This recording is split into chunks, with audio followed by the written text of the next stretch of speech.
Ni hao, saya Adesu. Let's talk about tea. Pada episode kali ini, kita akan membahas bagaimana tips dalam memilih gaiwan serta bagaimana cara menggunakannya. Oke, di hadapan kita sudah ada beberapa jenis ukuran gaiwan. Mulai dari yang big size, lebih kecil. Menurut saya ini yang pas buat 2 orang. Dan ini adalah personal gaiwan. Kenapa personal? Karena di dalamnya ada 1 buah tikam. Jadi kalau saya sedang nyeduh teh sendiri, saya pasti gunakan yang ini. Oke, sekarang bagaimana sih cara memilih gaiwan? Pertama, kita harus mengukur ukuran tangan kita. Bukan berarti gaiwan yang ukuran besar itu lebih baik daripada gaiwan yang ukuran kecil. Tidak. Lalu bagaimana apabila tangan kita kecil? Kita hanya bisa menggunakan gaiwan berukuran kecil. Sementara orang yang akan kita seduhkan itu ada 6 orang lebih. Caranya gampang. Tetap gunakan gaiwan yang kecil ini. Kita seduh, simpan dalam server atau cahai. Seduhan kedua, masukkan lagi, baru kita distribute. Dengan begitu bisa dipastikan masing-masing orang akan merasakan seduhan yang sama.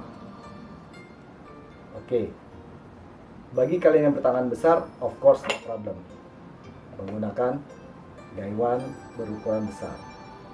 Karena apa?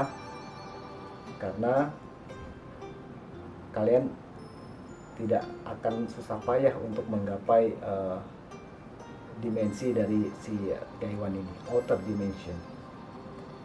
Begitu kita menuang gaiwan, kita perlu ruang di dalam sini. Kenapa? Pada saat air keluar dari bawah sini, ada uap panas yang keluar dari sini. Coba bayangkan, apabila tangan kita terlalu kecil, gaiwannya terlalu besar, begitu kita nuang, jarak antara telapak tangan dengan sisi belakang gaiwan itu terlalu dekat, sehingga bisa dipastikan tangan Anda akan panas sekali karena uap dari seduhan teh tersebut. Oke, lalu apa sih bahan dari gaiwan itu? Bahan dari gaiwan macam-macam. Mostly adalah porcelain. Saya pernah menemukan ada bahan dari kaca atau borosilet. Ada juga dari stoneware. Nah, ada beberapa bahan yang memang hanya ada di Indonesia itu tidak cocok untuk dibuat gaiwan.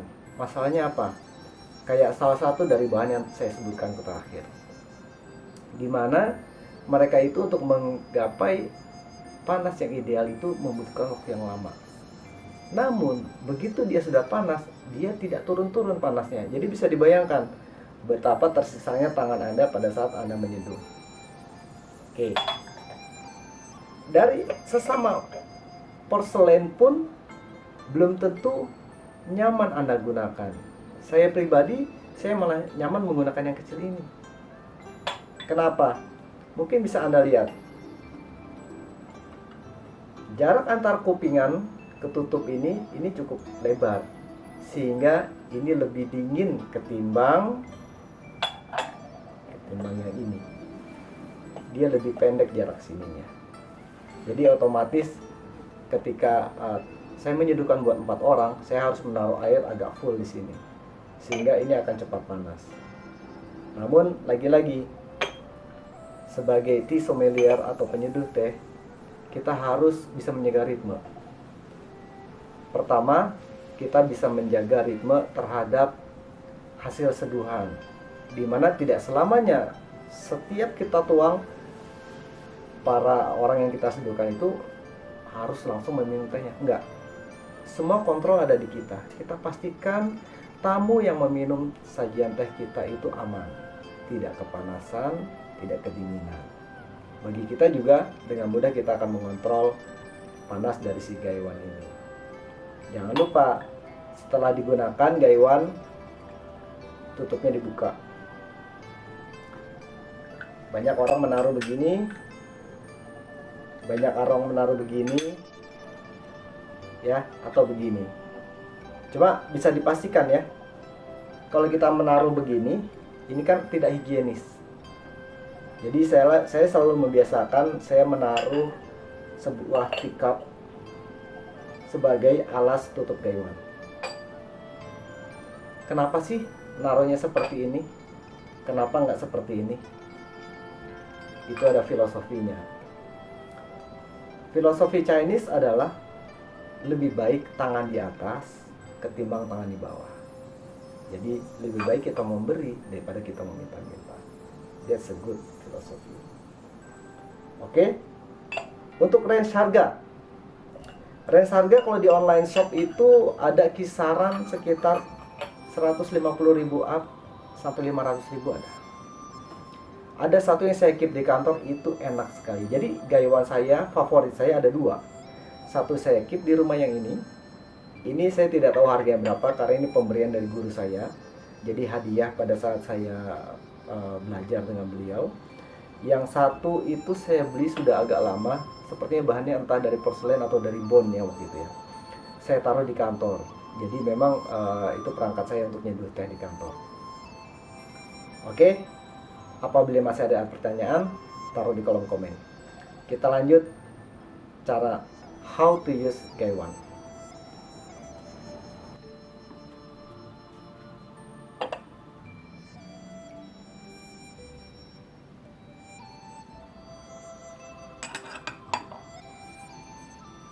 Oke, setelah kita tuang airnya,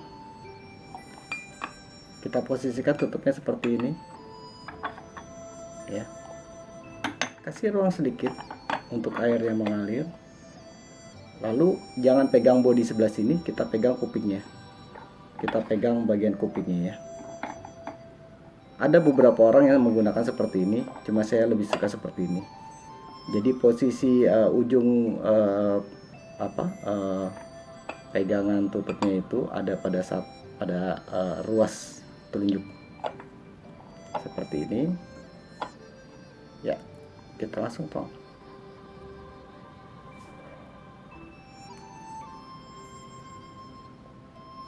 Apabila kita ingin meniriskan, ada lagi tekniknya ya, backflip.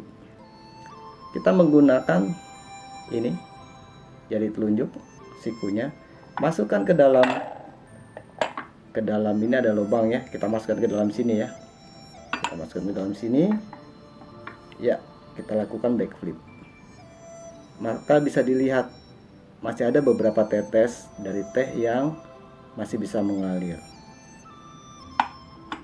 Oke, itu salah satu trik untuk menggunakan gaywan. Selain cara tadi, apabila kita sedang menikmati teh sendirian, kita bisa langsung minum dari gaywan. Kita akan merasakan sensasi yang berbeda. Caranya kurang lebih seperti ini. Kita memegang dengan alasnya dengan tangan kiri, sementara tutupnya kita pegang dengan tangan kanan. Oke, dari sampingnya seperti ini. Kita tahan daunnya dan kita langsung meminumnya.